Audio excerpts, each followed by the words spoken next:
Pour bien comprendre ce que cela veut dire être le dernier de tous, le serviteur de tous, Jésus prend un enfant qu'il place au milieu d'eux. Alors, c'est pas si facile à comprendre. Le dernier de tous, on comprend, l'enfant c'est le dernier arrivé d'une certaine manière.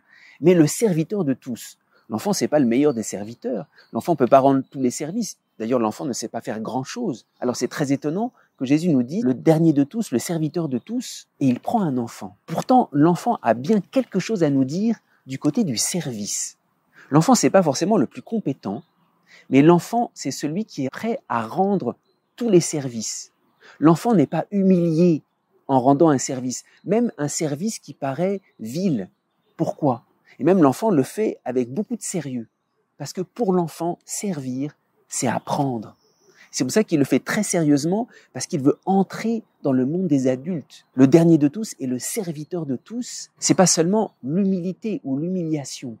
C'est l'enfant qui réapprend tout. Et c'est ça qui est tellement grand avec le Christ. Même Jésus, il a pris de ce qu'il souffrit l'obéissance.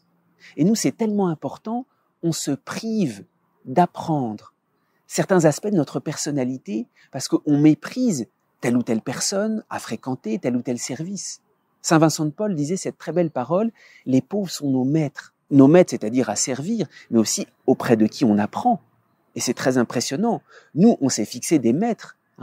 Non, moi je suis pas le dernier de tous, donc je vais uniquement fréquenter telle ou telle personne. Tu te prives peut-être de rencontrer quelqu'un qui va te faire entrer dans une découverte de toi-même. L'enfant, c'est un serviteur extraordinaire parce qu'il est prêt à faire tous les services dans une immense simplicité. On est très compliqué, c'est pour ça qu'il y a des services qu'on ne veut pas rendre.